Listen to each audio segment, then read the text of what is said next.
I'm here in Woodland, Washington. I'm gonna go visit Lamiglas and owner Tom Posey, and I'm gonna stop by Safeway here. I gotta grab some coffee, and we'll see if the old magazine's inside. I'm sure it is. Here we are. I'm at the Lamiglas factory here in Woodland, Washington. It's a little bit loud here because we are literally right next to Interstate 5, which runs the whole length of the entire west coast here in the United States. So let's go ahead, we'll go inside and have a word with Tom and get some history on the company, and we'll have a good time.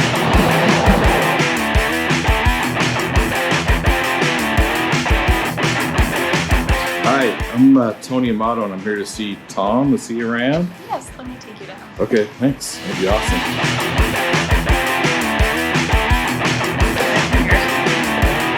Hey Tom, how are you doing? Good, how are you? I'm good. It's good to see you. Yeah. Wow, look at all this cool stuff you got in here. Yeah. What's that? What's this? That's a king salmon caught on the Kenai River for the Kenai Classic back in 2000. Wow, nice fish. Mm-hmm. I came in here to see you, but my attention immediately went over to the fish over there on the wall. And you got, what do you got here? That's a trophy striped bass caught out in New York. Wow, that's a off monster. of Montauk. Nice. Great fish, great fight. Pretty happy about that.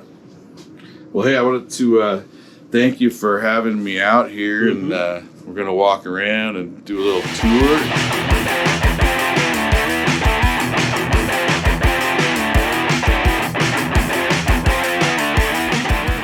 Salmon Trout Steelheader has worked with Lamiglas going all the way back into the 70s for sure, and it's possible my dad, Tom's dad, probably hung out and did some deals back in the late 60s. And I know this building's been here since I can remember. Dates me a little bit, but I was born in, let's say, 1970 maybe. But let's hear from Tom. He says they've had 3 different factories and a lot of history that Lamiglas has been involved with. It started in 1949, and as a blank manufacturer, we made all kinds of blanks for all kinds of different fisheries, and we shipped those blanks all over the world. And Lamiglas is kind of the granddaddy of them all for for fishing. And my dad and the family got involved in 1965. The blank plant stayed in Kent until 1976, and a lot of rod making was happening between 65 and 76 in Woodland.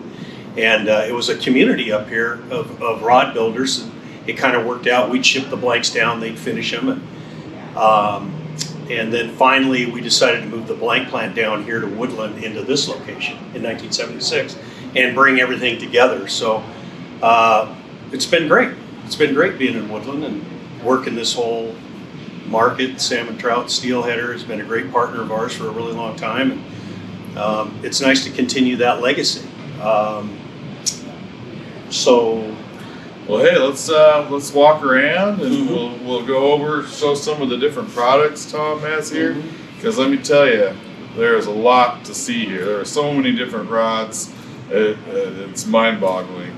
But you got to use a certain rod for a certain type of fishing. Yeah. And Tom's got rods that are sold all over the world, I'm guessing. Yeah, I mean, really, the United States is our big market, but we do have accounts around the world outside of the U.S. It's pretty exciting, and we're all happy to be here. Yeah, you got surf rods, river rods, lake rods like bass, walleye, trout, steelhead, salmon, tuna. I mean, offshore rods, inshore rods for saltwater, salmon and steelhead rods for all the major markets in the U.S. for sure. Yeah. All right. Nice. And Alaska. We love Alaska, so we follow the fish. Yeah, definitely. So here we are at Lamiglas. We're in the conference room with Cheyenne, and she's customer service sales. And we're just going to go through some of the rods that are extremely popular in the Lamiglas lineup for a variety of different fisheries, across the U.S. and other areas. The first one we're going to talk about is a very popular kokanee rod. It's used in every major fishery for kokanee and around North America, really. The next rod we have is a high-end walleye rod, and it's part of the Closer series. It was developed by Roger Hinchcliffe with Steelhead Manifesto. It's an extremely high-end rod, very popular. So popular that Roger got a sturgeon the other day that we'll probably see a picture of that, which is kind of interesting. We don't recommend catching sturgeon, but Roger's a very good fisherman and he was able to make that happen. The next rod is a very popular trout rod. It's a high-end Infinity series, very sensitive, used all over the place, but like Pyramid Lake is, if anybody's heard of that place, it's record trout down there. And caught some big ones. Ryan the Monkey Dunlop, if you ever follow him at all, he's got 15 and 20 pound pins out of Pyramid, and it's again a very popular rod everywhere.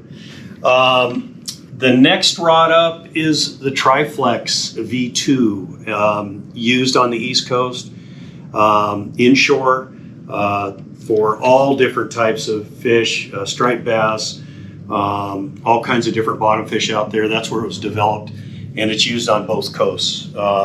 Very highly regarded, been in the lineup for a long time, and we've always, every few years, we improve them with new improved guides or handles or things that we listen to from folks that they need changed. So that's, we call it the V2 because it's version 2 of one of the originals that's been around the lineup forever. The next series that's really popular is our surf rods, and that's kind of what Lamiglas started in 1949.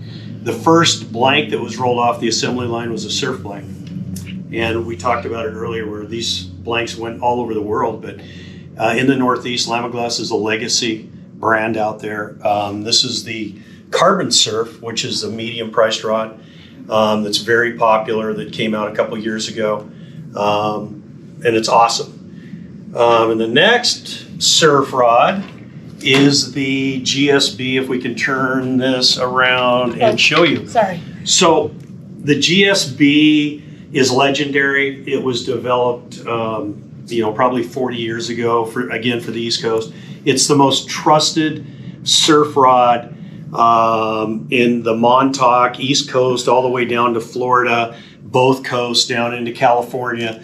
That people absolutely love it, and it does everything very, very well. And so we turned that blank into a rod series about 3 or 4 years ago, and it's been very, very popular for us, and people really enjoy the GSBs, and it's really hard for us to keep up on production. We're constantly building the blanks and the rods all the time. The next rod is it's a price point saltwater rod, halibut, etc., bottom fish, anything out in the ocean. You can use it as a sturgeon rod as well, but it's tough, super tough, all fiberglass rod, and again, super popular. We're just kind of running through these, kind of quickly giving you an overview, and you can always go online, and we've got a lot more information online on these rods. The next rod is a fly rod, the G1000 series. It's our domestic fly rod series. We've had a lot more fly rods in the past, and we're going to bring out more. You're going to see that we've got some new fly rods coming out, and they're high modulus with the latest and greatest material, and the boys are in the back designing those blanks. We're sending them out now. We're building some rods, but this is tried and true, great series, the G1000 Pro Fly Rod series. Next up is the SI. So everybody loves the Lamiglas SI. It's our high-end salmon steelhead rod. Can't say enough about it. It's got the top-end material and guides, Fuji guides, the high modulus materials, the latest and greatest. Again, a super popular rod. Now we move into the trolling rod series. And so this Battleglass series came out about a year or so ago. It's a trolling rod. It's a price point rod. It's around $110, $120. Super popular out here for Buoy 10 or in the Great Lakes for the multitude of rivers they have there with, you can you can fish multiple rods, and so it works out for folks. And it's tough. It's all glass, and we don't really have any issues with those rods at all. They're just super tough. So once you move out from the Battle Glass, you can get into our Redline series, which gets you into a composite fiberglass graphite. We've got both the, our 934 and 1064 series, and it's again a price point rod to kind of get you started in the composite salmon steelhead rod series, and then you kind of move into the next step would be our XCC 934, 1064. We've got about 8 or 10 models in that series. We've upgraded that again to the carbon fiber handle that we had before, but we modified it and put different new guides and so on and so forth, and did some more R&D on it, and it's been super popular with our redevelopment of that rod. So it's one of our top sellers. It continues to be. And then kind of the granddaddy of them all is the Closer center pin series, developed by Roger and Steelhead Manifesto. Again, a great rod, very high-end center pin rod. We've got a price point rod in this, again, that'll boost you up to this one, but we thought we'd show you this center pin rod. We sell a lot of blanks for a lot of private builds, and a lot of these rods, again, it's tough for us to keep these in stock, but we're trying hard. It's, a challenge to build a super quality high-end rod, but we're staying with it, and we always want to deliver more than you'd expect for what you pay. So thanks for hanging out with us and looking at these rods. So we're going to talk with Bob and Gary about some of the things they do. And they're going to show you some product they're working on, and maybe just talk a little bit about what they do every day that kind of keeps Lamiglas ahead of the curve. We just continue to innovate here. It's in the DNA of this company, and you can't get away from it. So I'll let these guys chat a little bit, and we'll go from there. I'm Gary. Again, as he said, this is Bob. Bob's been with us 20-some years. I'm coming up on 11 or 12. I can't keep track. Too many numbers. And we work production. We also do R&D. Bob is the key to that. With his experience here, he actually has an idea of the mandrels. We know what we're looking to build. It starts with him with the mandrels, then kind of goes to me with materials that we might use, new materials. Right now we're working on some fly rods, 2-piece and 4-piece, that we've got either completed where we're sending them to be built into rods, or with the 4-piece, he's waiting on me to cut the butt section of that so we can make sure it fits correctly. And our goal here is always to come up with the new and next big thing. So we're constantly pushing that in quality. I'm always harping on our material suppliers to give us anything new that comes in. We're looking for lightness and strength. And it's a balancing act with fishing rods. You want them light, but yet you need the strength. The 2 we're sending down to be built into rods we broke yesterday on our what we call the breaking machine, and they both broke at over 40 pounds. That's where we actually set it in the machine, hook a thing up to it, and it measures wherever that rod will break at. For a 9 and a 10 weight fly rod, primarily for salmon and steelhead, I think that's pretty good. I'm not a fly fisherman. My wife won't go with me if I take my fly rod, because there's a lot of bad words. And if you want to see the blanks, we can show them to you. Okay, this is the finished blank side. These are actually obsoletes. We don't build them anymore, but there's nothing wrong with them. And then we come into surf rods, fly rods, salmon steelhead. These are all made here. We're busy 40 hours a week on these things. Again, these are our XCC models, very popular. I've fished an obsolete model that I built years ago when I first started working here. Anything with a white tag is ready to be finished. We group them in groups of 25, just as a number so they know what components to order. These are the TSE models. Still building up more XCCs. Every rod, every blank that we build is inspected by Bob for paint quality, straightness.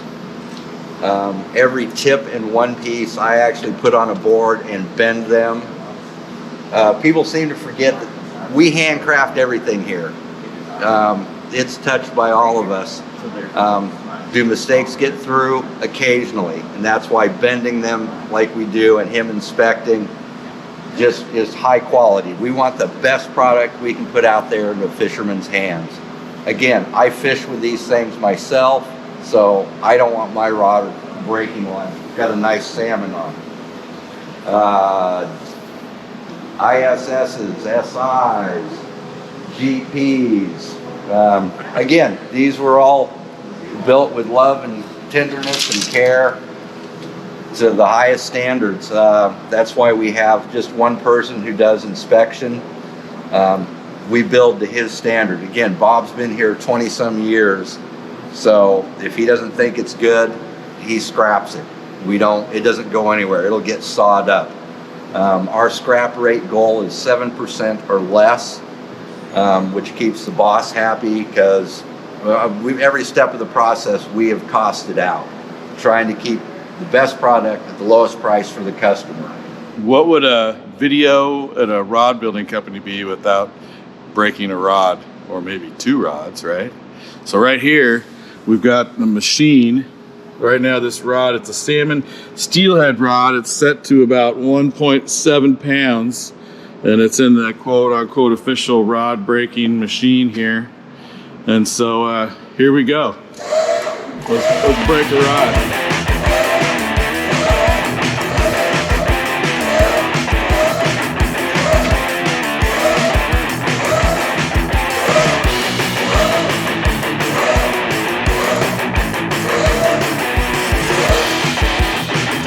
Wow, this is impressive.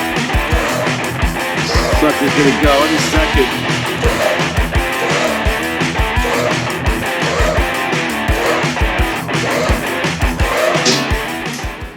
Oh, I can hear it. Oh, there it goes. Boy, you wouldn't want to be on the receiving end of that tip. I can tell you that much. 50 pounds. So that was 50 pounds. 50 pounds took that one out. So so now we're gonna take it up a notch. I think we got a tuna rod on the menu, right? Is that what we got here? Yep. So It's be a composite tuna rod. we're gonna throw that sucker in there and see how many Wow. pounds. See how many pounds of pressure it'll take to take that one out. So here's the first rod, and look at that! Wow, right through the top part of the handle, 50 pounds of pressure. Honestly, I don't know. Do they break in this area a lot, or is it usually a little farther It's up? usually a little farther up. Yeah. Wow. And again, it's at that pivot point where it's just taking all that pressure. I'd almost say that you might have a broken wrist if you're holding that rod when it went off. So let's get the tuna rod loaded up, and I think I'm gonna run the breakage on that towards the end of this video. So stick around. We're back in Tom's office with these two massive fish here that he's got mounted on the walls. And so I was gonna ask Tom how his father got into the rod building business and how that all took place. So Lamiglas started in 1949. It's, as everybody knows, with Don Green and a gentleman from Kent, Washington, and a gentleman from the East Coast that had seen a blank plant. So they built this Lamiglas blank plant basically out of what he saw. And that's kind of rough history. And fiberglass had just come into play at that time. And my dad came in as an owner in 1965. He was a sporting goods representative for a bunch of different lines of Zebco and Rapala and all these folks. And then Lamiglas was part of their, lack of a better word, portfolio of businesses. And he became the president and chairman right then and there in 65. And so worked really, really hard up until he retired in January of 2015, which was 57 plus minus years in the business. He holds the record for the most consecutive attendee at ICAST, which is the big industry show, as everybody knows, for like 57 years in a row. He was given 4 years to live out of high school. He was born with asthma and emphysema and fought that disease his whole life.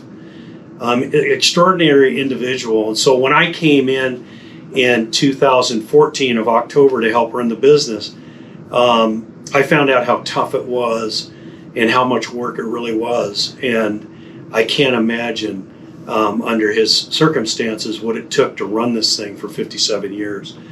So I've been at the helm for approaching 8 years, and Lamiglas is doing great. He created a great legacy and a great foundation and a great rod company. And I'm just happy to be able to continue this for him and my mom as a family-owned business in Woodland, Washington. And we continue to pursue excellence here on their behalf. And my mom's still alive. She's almost 90. She's very sharp. Tells me what to do whenever I see her.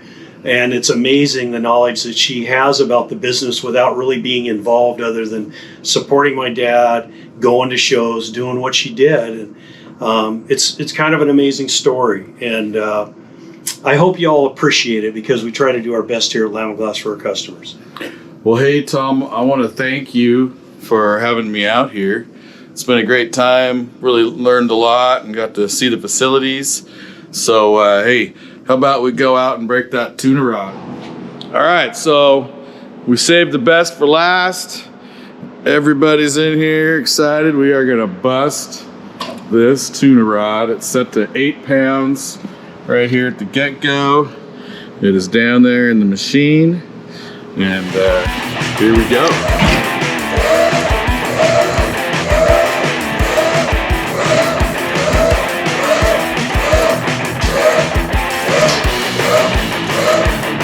How many pounds? I hear snapping. 80.5. 80.5. 97. Still going. 102. Whoa! Wow. I don't know if you guys can hear that or not, but the whole building just shook. How's that? That was like a climax. Awesome. It's like a climax, right? 113 pounds of pressure. Wow. Crazy. It's almost as much as I weigh.